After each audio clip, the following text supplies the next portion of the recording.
നമ്മൾ ഇന്നൊരു കേറ്ററിങ്ങിനാണ് പോകുന്നത്. പോകുന്ന വഴിക്ക് കൊണ്ടുപോകേണ്ട സാധനങ്ങളെല്ലാം കളക്ട് ചെയ്തുകൊണ്ടാണ് നമ്മുടെ യാത്ര. അങ്ങനെ ഫാത്തിമാപുരത്ത് നിന്നും ഞെങ്ങിഞ്ഞിരിങ്ങിയുള്ള ഓട്ടോയിലെ യാത്ര ചങ്ങനാശ്ശേരി ടൗൺ ഹാളിൽ വന്ന് അവസാനിച്ചു. അങ്ങനെ നമ്മുടെ ഇന്നത്തെ പരിപാടി തുടങ്ങുകയാണ്. വന്ന ഉടനെ നമ്മൾ സാധനങ്ങളെല്ലാം ഇറക്കി വെച്ച് നമ്മുടെ പരിപാടി അങ്ങോട്ട് തുടങ്ങി. കഴുകി വെച്ച് പ്ലേറ്റ് തുടക്കലാണ് ആദ്യത്തെ പണി. അതെല്ലാം ഒരു സൈഡ് നടക്കുമ്പോൾ മറ്റേ സൈഡിൽ സൗണ്ടുകാരും ലൈറ്റൊക്കെ സെറ്റ് ചെയ്യുന്ന തിരക്കിലാണ്. മറുവശത്താണെങ്കിൽ ഫാസിലും ഡൊമിനിക്കും കൂടി ടേബിളൊക്കെ സെറ്റ് ചെയ്യുന്ന തിരക്കിലാണ്. അതിനിടയ്ക്ക് നമ്മൾ ചെമ്പൊക്കെ ഇറക്കി വെച്ചായിരുന്നു കേട്ടോ. ഒന്നും വീഡിയോ എടുക്കാൻ പറ്റിയില്ല. അങ്ങനെ നമ്മുടെ ഏകദേശം പണിയൊക്കെ തീർന്നിട്ടുണ്ട്. ഇനി നമ്മൾ കൊണ്ടുവന്ന ആഹാരമൊക്കെ പാത്രത്തിലേക്ക് സെർവ് ചെയ്യണം. അങ്ങനെ നമ്മുടെ സ്റ്റാർട്ടറായിട്ടുള്ളത് പൊറോട്ടയും പാലപ്പവുമാണ്. പിന്നെ നമ്മുടെ ബീഫ് കറിയും ഉണ്ട്. അപ്പോൾ ഈ കറികളൊക്കെ പാത്രത്തിലേക്ക് ആക്കുന്നത് മറ്റാരുമല്ല, നമ്മുടെ സ്വന്തം ഫാസിലിക്കയാണ്.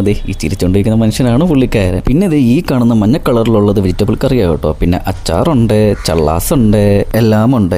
പിന്നെ ഈ അച്ചാർ പൊട്ടി എടുത്ത് പാത്രത്തിലേക്ക് തട്ടുന്ന സലീമണ്ണനാണ് നമ്മുടെ കേറ്ററിങ്ങിൻ്റെ ഓണർ കം ലേബർ. അങ്ങനെ നമ്മുടെ ഫുഡെല്ലാം റെഡിയാക്കി വെച്ചിട്ടുണ്ട്. സ്വാദിഷ്ടമായ ഭക്ഷണത്തിനും എല്ലാവിധ കേറ്ററിംഗ് വർക്കുകൾക്കും ഈ താഴെ കാണുന്ന നമ്പറിൽ നിങ്ങൾക്ക് വിളിക്കാവുന്നതാണ്. കോട്ടയം ചങ്ങനാശ്ശേരിയിലാണ് ഇവരുടെ ഈ സ്ഥാപനം. ഭക്ഷണം കഴിക്കാൻ വരുന്നവരെ എങ്ങനെയൊക്കെ സന്തോഷിപ്പിക്കാമെന്ന ചർച്ചയിലാണ് സ്റ്റിനുവും കണ്ണപ്പനും ഫാസിലും. അങ്ങനെ നമ്മളും ഫുഡും സ്റ്റേജും എല്ലാം അതിഥികളെ കാത്തിനി നിൽക്കുകയാണ്. അപ്പോൾ ഇന്നിത്രേ ഉള്ളൂ. ബാക്കി വീഡിയോയുമായി നാളെ കാണാം. എന്നാൽ ശരി, സബ്സ്ക്രൈബ് ചെയ്യാൻ മറക്കല്ലേ.